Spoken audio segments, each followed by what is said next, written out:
안녕하세요. 김용재입니다. 문학의 숲 259회 실현을 시작하겠습니다. 저는 이 작품의 부제를 우리가 몰랐던 마녀사냥, 공포와 욕망이 잉태한 그 마녀사냥이라는 부제로 설명을 드리도록 하겠습니다. 제가 이 작품 하게 된 동기는 2023년 3월에 국립장에서 봤던 엔티라이프 더 크로스보이 실현 이 인상적이었고 그때 공연이 끝난 공연을 다 본 후에 책을 읽어보고 이것을 문학의 숲에서 같이 공유하면 좋겠다라고 생각을 하였습니다. 제가 이제 이 작품의 저자인 아서 밀러에 대해서 아는 것이라고는 세일즈맨의 죽음이다. 이 작품을 쓴 사람이다 정도까지 알고 있었습니다. 이 작품도 읽어보지 못했고요. 이후에 제가 이 작가에 대해 조사하면서 아스 밀러가 1956년에서 61년 사이 이- 어, 1915년에서 2015년 태어났는데 어, 단순히 극작가가 아니라 시대를 앞서간 극작가였다라는 것을 알게 됐고요. 또 마릴린 멀로와 1956년부터 61년 사이에 결혼을 했다. 그로서는 이제 두 번째 결혼이었습니다. 그리고 세 번째 그의 가장 긴 결혼 생활은 세 번째 부인이 인게 모라스 오스트리아 인게 모라스와 결혼을 하였다는 것을 알게 되었습니다. 그의 작품 중에서 세 작품이 유명한데요. 어, 1947년에 All My Son이라고 그다음에 48년에 퓰리처상을 수상한 어, 세이즈의 죽음, 53년에 더 크리스토벌로도 그러니까 올마이선하고 더 크루소블 모두 뉴욕 비평가상을 받았습니다. 올마이선은 불량 비행기 부품을 납품하여 납품한 사업가가 자기가 납품한 불량 부품 때문에 자신의 아들이 전쟁에서 자신의 아들이 죽게 된 그런 어, 그런 어떤 그런 비즈니스의 사업가의 어떤 비판을 다루고 있고요. 그 다음에 유명한 세이즘의 죽음은 아메리칸 드림에 대해서 우리가 어, 진정한 아메리칸 드림이 어떤 것일 건가라고 좀 생각하게 대한 작품이고요. 그다음에 이 시련은 세일럼의 마녀 재판을 통해서 어, 사회가 얼마나 그 당시 이제 미국 사회가 얼마나 메카시즘의 공포에 대해서 취약한가라는 것을 알려주고 있습니다. 알선 밀러는 1915년에 태어났고요. 그다음에 사업가인 대공황으로 부모님이 파산하였고 그로 인해서 학업과 노동을 병행하게 됩니다.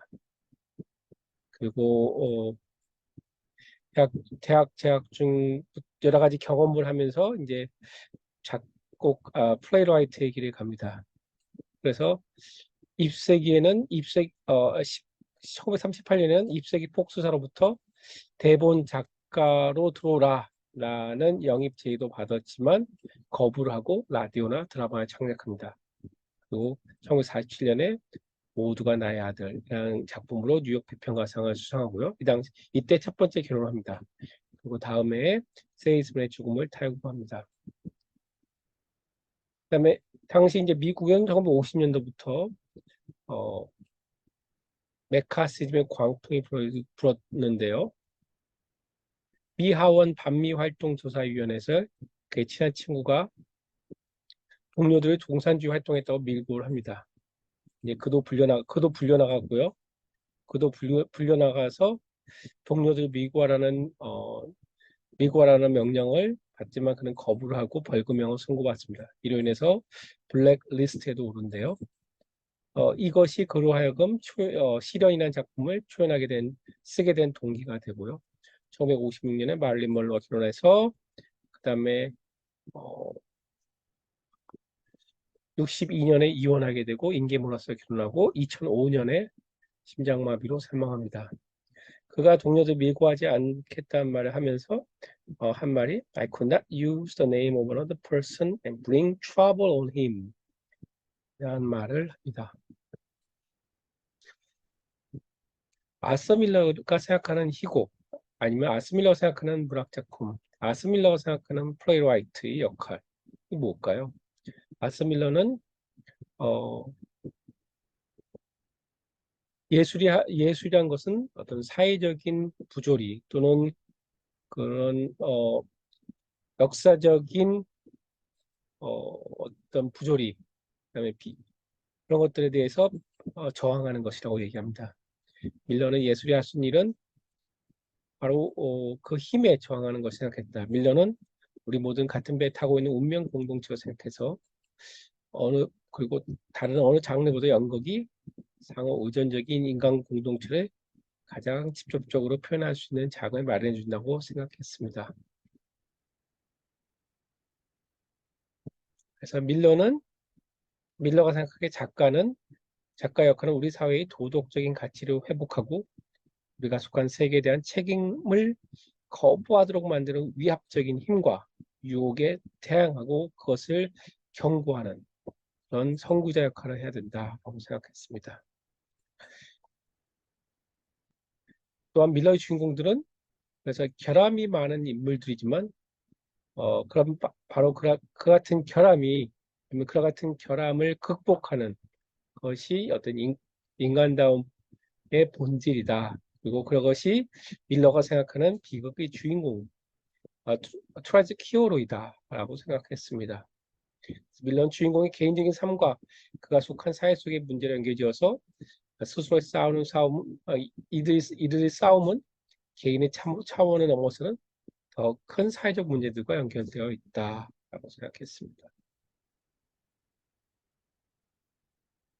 그래서 밀러는 메카시즘 비판하기 위해서 53년에 코스업으로 집필하고 하는데 이 작품은 1692년도에 매사추세츠 세일러밋이라는 마녀 재판의 배경으로 하고 있습니다.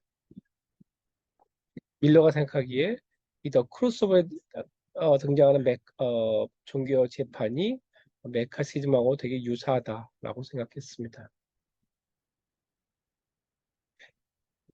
이 크로스오버는 그러니까 인간의 더 크로스오버의 주인공이 자기가 동료를 고발하는 것을 거부하고 하는 것과 그 다음에 이 밀러가 하원 청문회에서 자기가 동료를 고발하는 것, 동료들을 이름을 대기하는 걸 거부하는 것, 이 두 가지에 대해서는 동시에 같다라고 보면 될 것 같습니다.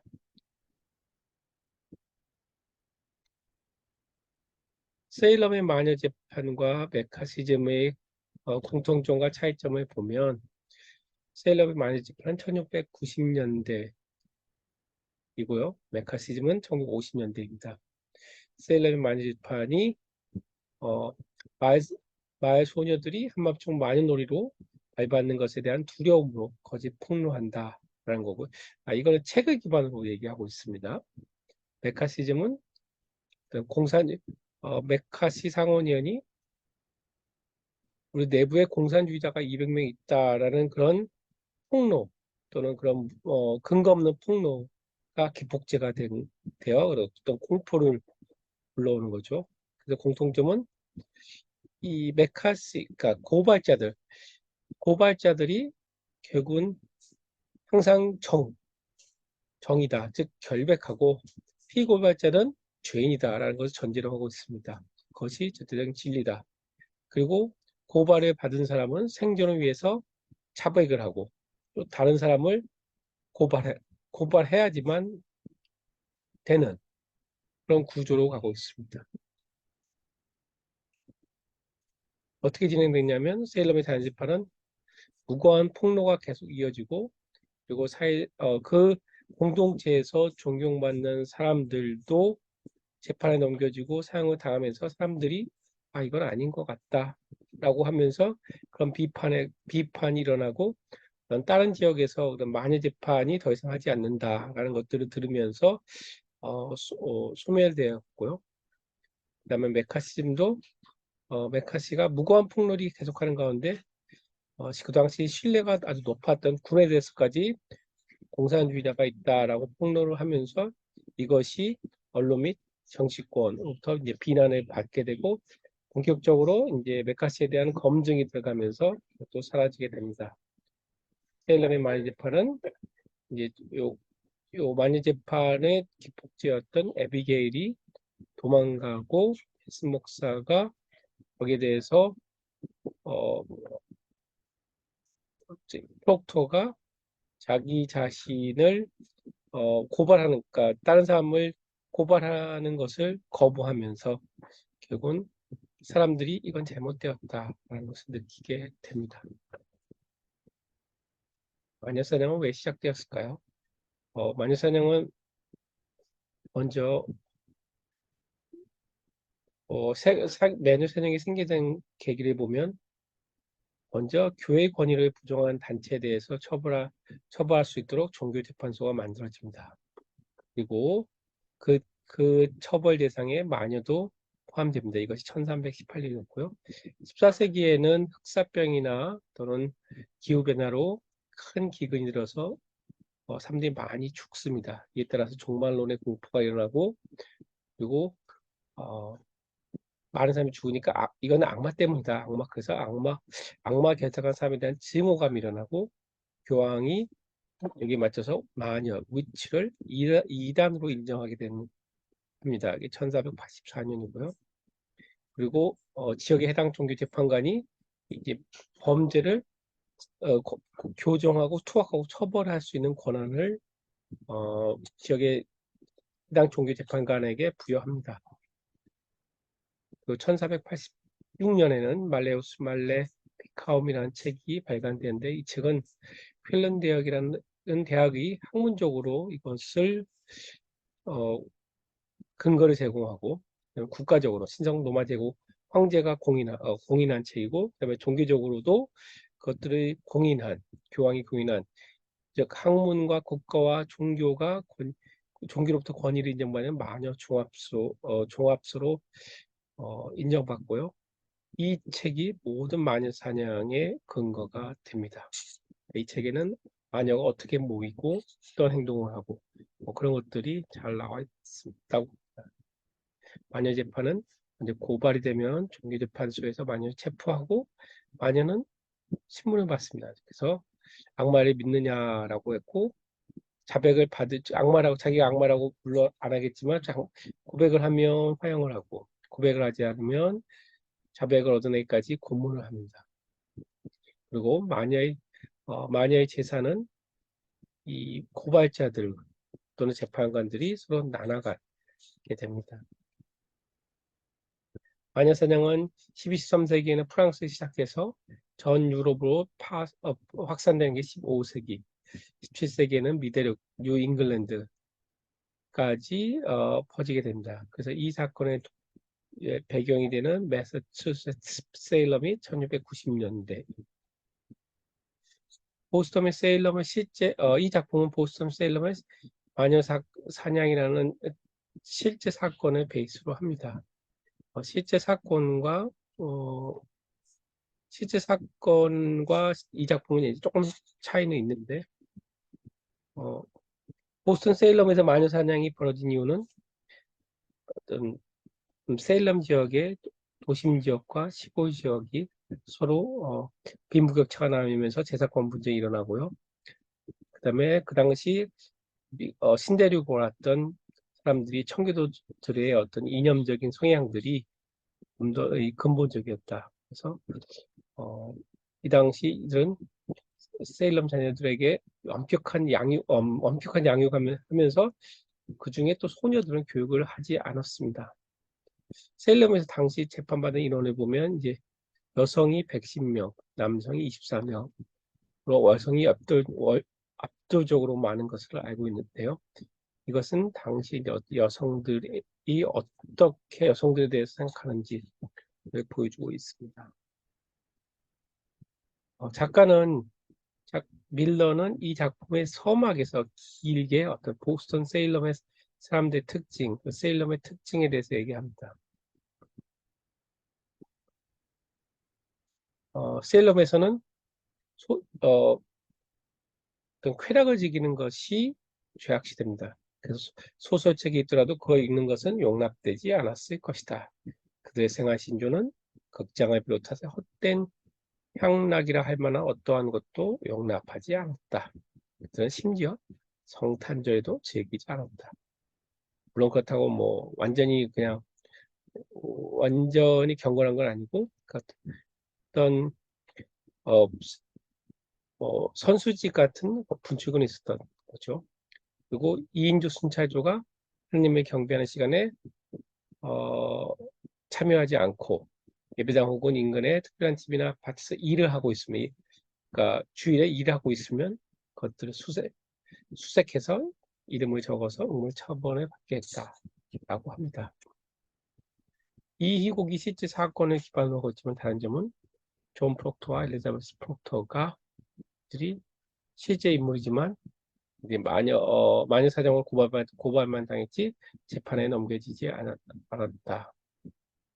사실상 이제 존 프록터 A와 엘리자베스 프록터 이 부부의 이야기가 이제 이 작품에서는 가장 이제 핵심이 된 이야기죠. 그다음에 에비게일도 호구의 인물이다. 어, 보스턴 보스턴의 마녀 사냥 실제에서는 소녀들이랑만 나오는 거죠. 이 작품에서는 에비게일이 프록터와도 어떤 관계를 맺을 정도로 좀 나이가 든 사람으로 나오죠. 그리고 어, 세일럼에 파송된 해임 목사도 허구의 인물이다. 합니다. 등장인물은 오른쪽에 이제 검은색으로 된 게 고발자들, 그리고 왼쪽에 녹색이 피고발자들이라고 보면 됩니다. 고발자들은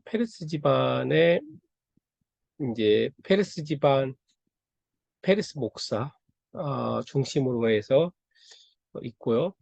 그 다음에 에비게일, 조카들이 에비게일이 있고,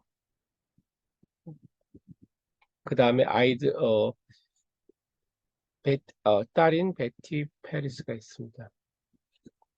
그 다음에 지주인 퍼트넘 집안인데요. 퍼트넘 집안은 어,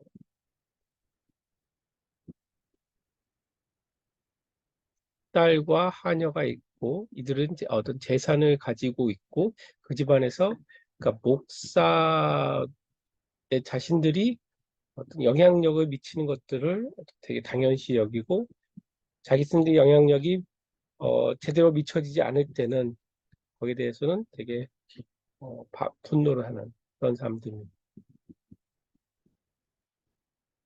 재판관으로는 이제 저희가 무지사가 있고, 해손이라고 판사가 여기 검사죠. 검사 프로시큐터가 있고요. 프록트 집안에는 메리 존, 존 프록트하고 엘리자베스가 있고 자녀가 3명 있다고 나오고 하녀인 메리 워렌이 있고 원래 하녀는 에비게일이었는데 에비게일이 이 집안에서 이제 쫓겨나죠. 그 다음에 레베카 너스 부부가 있는데 마을에서 존경받는 사람이고 아이들이 눈을 안 뜨고 있을 때 레베카 너스가 가서 가만히 보면 아이들이 그냥 시간이 해결할 것이다. 이건 마녀의 짓이 아니다라고 얘기를 합니다. 그 어떻게 아냐 했더니 자신이 아이를 키워봐서 이렇게 알 수 있다라고 얘기한 거죠.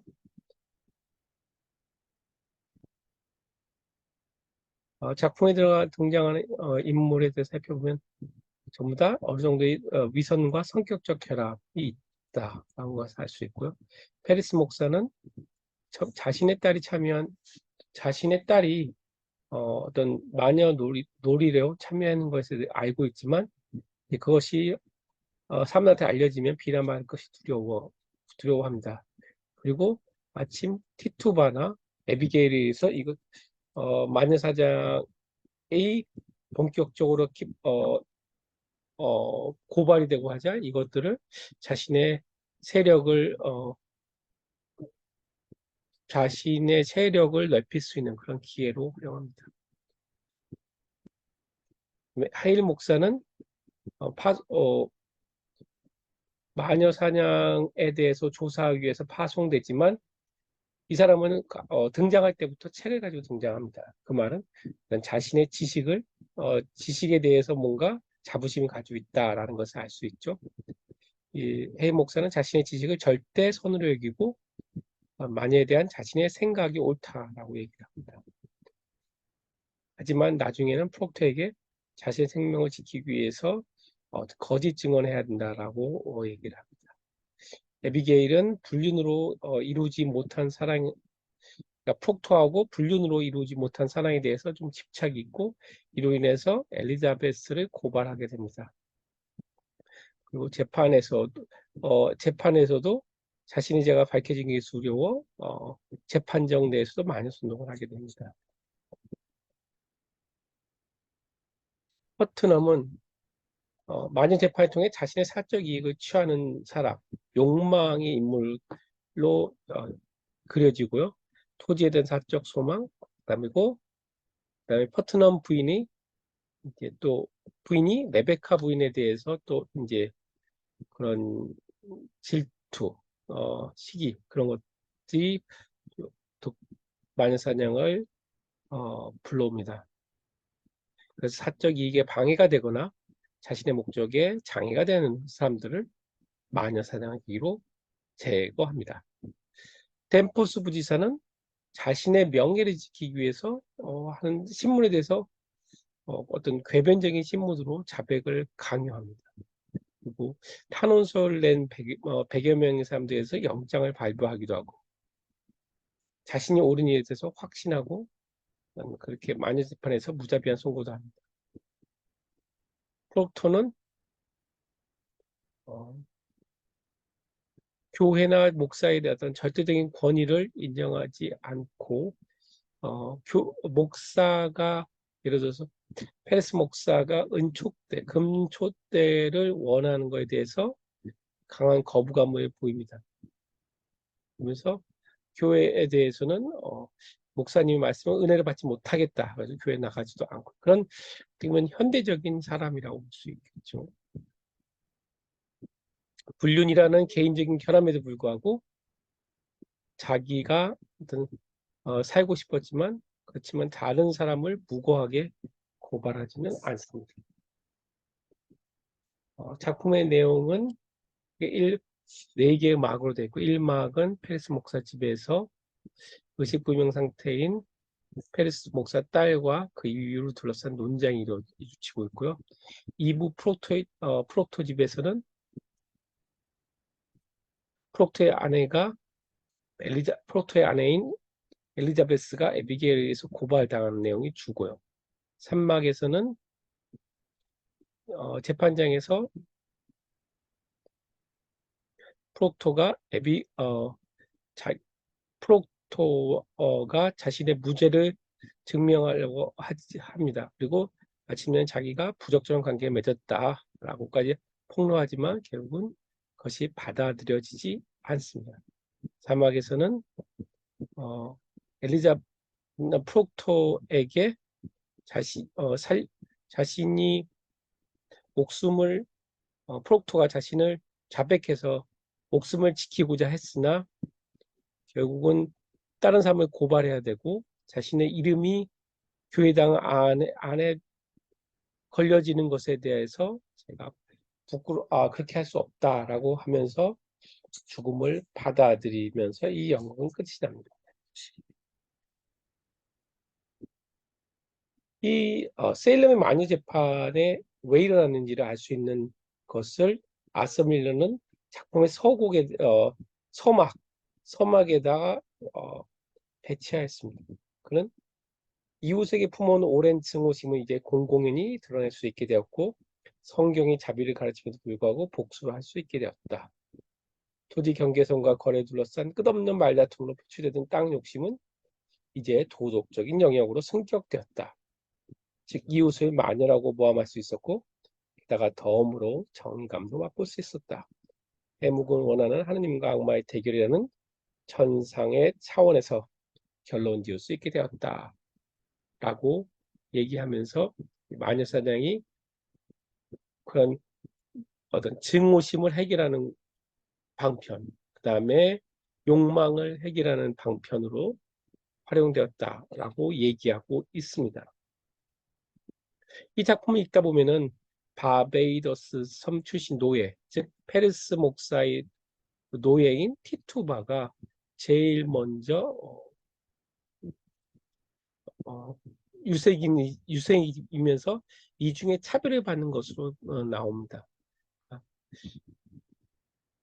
투바가 이제 페르스가 티투바한테 자백하지 않는다면 나가서 죽도록 매를 칠 테다 하고 얘기하고, 그럼 사람들이 이 여자는 교수형에 처해야 합니다 라고 얘기하면서 티투바가 자신에 대한 어떤 그런 공포, 위협에 대한 공포로 이제 하나씩 이제 사람들을 고발하게 됩니다.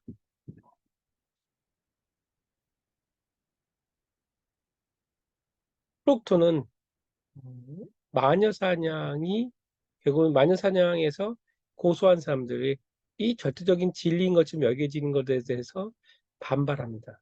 즉, 어떻게 보면 이 말은, 그의 반발은 아서 밀러 본인이 하는 말이라고 볼 수 있습니다. 프록토가 이야기를 어째서 당신은 페리스와 에비게일이 결백한지는 결코 의심해 보지 않는 겁니까? 이제는 고소하는 자들만이 항상 거룩한 겁니까? 그 자들이 하나님의 손가락같이 순결하게 오늘 아침 태어나기로 했단 말입니까? 세일러문 돌아다니고 있는 것이 무엇인지 말해드리겠소. 복수가 세일러문 돌아다니고 있어. 세일러문에 있는 우리들은 전과 다름없이 그대로인데 이제 미친 아이들이 천국의 열쇠를 쩔그렁거리고 있는 것이오. 저열한 복수가 법을 만들고 있소. 라고 얘기합니다.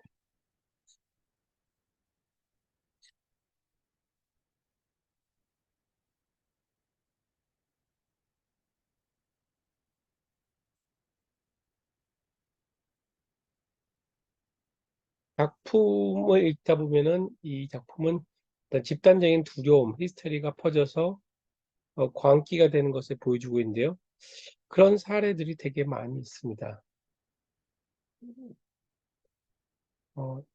실제로는 실제로 1984년에 유치원의 교사들과 유치원 소유자들이 사탄의 숭배 의식과 성적 학대 행위를 일삼아 왔다는 혐의로 두 차례 기소되고 재판이 6년간 이어집니다. 학부모의 고발이었죠.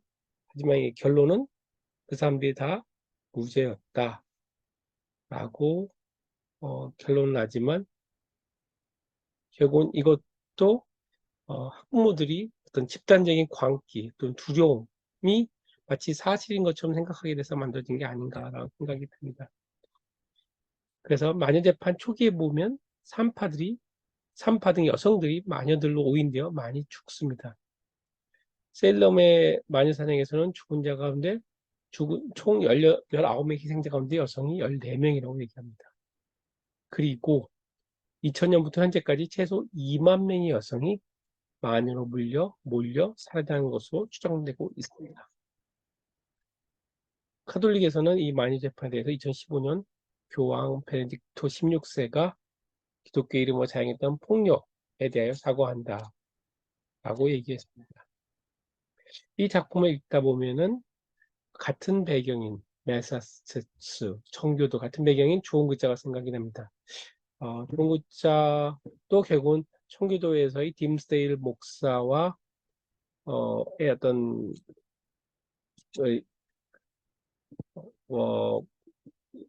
남자 목사가 나오는데요. 시련에서는 어떤 주인공이 자신의 불륜을 고백함으로써 마녀 재판을 끝내려고 합니다. 하지만 실패하면서 어떤 영웅적인 죽음을 맞이하는 거죠. 좋은 글자에서도 팀스데이 목사에 대해서 끊임없이 괴롭히고 있는 칠링워스가 끝없이 괴롭히지만 결국 목사가 나중에는 자신의 목사띠를 벗고 자신의 몸에 새겨진 좋은 글자를 보여주면서 음, 이제 자신의 어떤 승리하게 되는 그런 떳떳하면 승리하게 되는 것을 보여줍니다. 여기는 호손 검사가 나오는데, 호손 검사는 나타니엘 호손, 작가의 나타니엘 호손의 증조부라고 합니다. 실제로 이제 호손 검사는 마녀재판에서 악명이 높았다고 하는데요. 이 나타니엘 호손은 그 이름을 그래서 바꿔서, 나타니엘 HA, 원래 HA인데 W 추가해서 어떤 조상과의 어떤 인연을 멀리하려고 합니다. 그래서 그의 그런 인식은 그 작품 일곱 박공의 집에도 잘 나와 있습니다. 이 작품에서는 어, 프록토가 자신의 이름이 어떤 더럽혀지는 것에 대해서 되게 음, 자신의 아이들에게 어떻게 이 이름이 부끄러운 이름을 전달할 수 있겠느냐라고 얘기를 하죠. 어, 서명하라는 것에 대해서 왜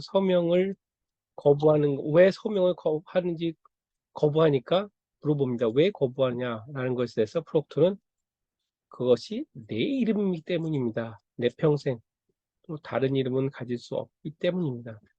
나는 거짓말을 했고 거짓말에 서명했기 때문이다. 나는 교수형을 당한 이들의 발바닥 먼지만큼도 가치가 없기 때문입니다. 내 이름이 없이 어떻게 살아갈 수 있겠습니까? 난 당신에게 내 영혼을 주었습니다. 내 이름만은 나에게 남겨주십시오. 라고 얘기를 합니다. 시련을 다루는 영화 연극을 보면 1966년작 니콜라스 하이트너 감독의 크루소블이 이 원작하고 비슷하고요. 그 다음에 2023년 엔티라이브 작품도 이, 이 작품을 배경으로 만들어졌습니다. 현재 그러면 대한민국의 마녀 사냥은 어떤 것일까요? 우리가 빠이갱이라고 하면 어떤 사람들이 집단의 광기를 일으키는 것처럼 이 과거 정권 차원에서 이루어졌다면 지금은 어떤 마녀로 모는 것은 동성애가 있지 않을까라고 생각을 해봅니다. 파스칼은 팡세에서 인간은 종교적인 신념을 가지고 어떤 일을 행할 때 기쁨에 넘쳐 철저하게 악을 행한다 라고 얘기하면서 종교 이름으로 행해진 광기에 대한 경계를 해야 된다라고 말하고 있습니다. 이제 다 끝났는데요. 저는 이 작품을 통해서 아서 밀러의 아서 밀러가 드라마를 보는 기준, 역할, 플레이라이터의 역할에 대해서 여러분들이 어떻게 생각하시는지 알고 싶습니다. 사회 참여와 순수문학에서 어떻게 균형을 갖춰야 할까요? 작가들이나 작가들은. 두 번째, 현대판 마녀사냥에는 어떤 것이 여러분이 있다고 생각하십니까? 세 번째는 마지막에처럼 당신이라면 프록토와 같이 이름을 위해서 목숨을 바칠 수 있는지 거기에 대해서 한번 얘기해 봤으면 좋겠습니다. 네, 이상입니다. 감사합니다.